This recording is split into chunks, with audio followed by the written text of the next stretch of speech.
ভাবুন তো, কেউ অন্যায় করছে, মানুষের ক্ষতি করছে, মিথ্যা বলছে, প্রতারণা করছে, তবুও সে ভালো আছে, সুখে আছে, সফল আছে। আর যে সৎ পথে চলে, সত্য কথা বলে, অন্যায়ের বিরুদ্ধে দাঁড়ায়, তার জীবনেই কেন এত কষ্ট? তখন মনে হয়, ঈশ্বর কি দেখছেন না? পাপ করলে সাথে সাথে শাস্তি হয় না কেন? এই প্রশ্নের উত্তর বহু বছর আগে দিয়েছেন শ্রীকৃষ্ণ ভগবদ্গীতাতে অর্জুনকে। আজ আমরা জানব পাপের শাস্তি কেন দেরিতে আসে, কর্মফলের গোপন নিয়ম কি, আর কেন শেষ পর্যন্ত ন্যায়েরই জয় হয়। ভিডিওটি শেষ পর্যন্ত দেখুন, কারণ আজকের বার্তাটি আপনার জীবন বদলে দিতে পারে। ভগবদ্গীতাতে শ্রীকৃষ্ণ অর্জুনকে বলেন, যেমন বীজ বপন করবে তেমনই ফল পাবে। কিন্তু বীজ বপন করার সাথে সাথেই কি গাছ জন্মায়? না, সময় লাগে। ঠিক তেমনই পাপের ফলও সময় নিয়ে আসে। সাথে সাথে শাস্তি না পাওয়া মানে এই নয় যে সে বেঁচে গেল।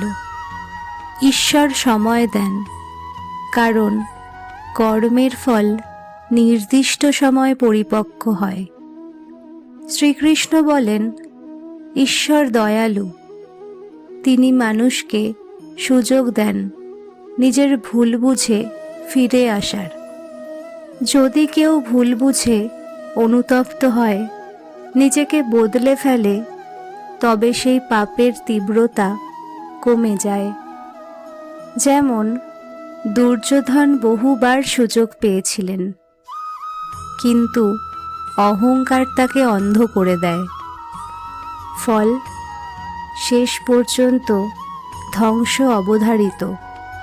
শ্রীকৃষ্ণ আরও বলেন, আমাদের জীবনে যা ঘটছে সবই শুধু এই জন্মের কর্ম নয়। অনেক সময় আমরা পূর্বজন্মের সুকর্মের ফল ভোগ করছি। তাই দেখা যায়, কেউ এখন পাপ করলেও সে হয়তো আগের সুকর্মের ফল ভোগ করেছে। যখন সেই সুকর্ম শেষ হবে, তখন পাপের ফল অবশ্যম্ভাবী। মহাভারতে আমরা দেখি, দুর্যোধন, শকুনি, কর্ণ অনেক অন্যায় করেও দীর্ঘদিন রাজত্ব করেছেন। কিন্তু শেষ পরিণতি, সবাই নিজের কর্মফল ভোগ করেছে। শ্রীকৃষ্ণ কখনো তাড়াহুড়ো করেন না, তিনি সময়ের অপেক্ষা করেন। কারণ ধর্মের চাকা ধীরে ঘোরে, কিন্তু একবার ঘুরলে থামে না। শ্রীকৃষ্ণ বলেন, কর্মের ফল পরিপক্ক হতে সময় লাগে। ঈশ্বর ন্যায়পরায়ণ, কিন্তু ধৈর্যশীল। পাপীকে নিজেই নিজের ফাঁদে পড়তে দেন। কখনো কখনো শাস্তি মানসিক যন্ত্রণা হিসেবে আসে। অনেক সময় বাহ্যিকভাবে মানুষ সুখে থাকলেও ভেতরে ভেতরে সে অশান্তিতে পুড়ে যায়।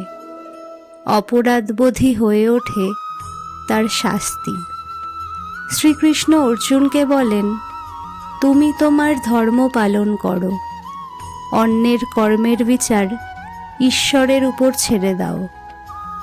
অর্থাৎ আমরা বিচারক নই, আমাদের কাজ সৎ থাকা, ন্যায়ের পথে থাকা। কারণ শেষ পর্যন্ত ধর্ম জয়ী হয়ই।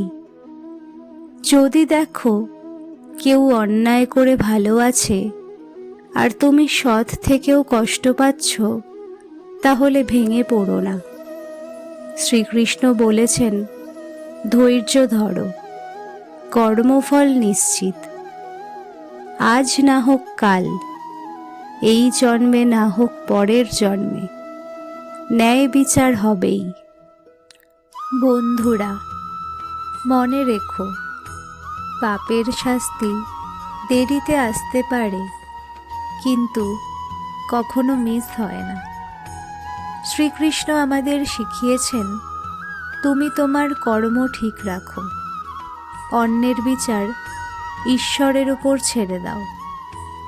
আজ যে অন্যায় করছে সে হয়তো সাময়িকভাবে ভালো আছে, কিন্তু কর্মের চাকা ঘুরছে নীরবে, ধীরে, নিশ্চুপে।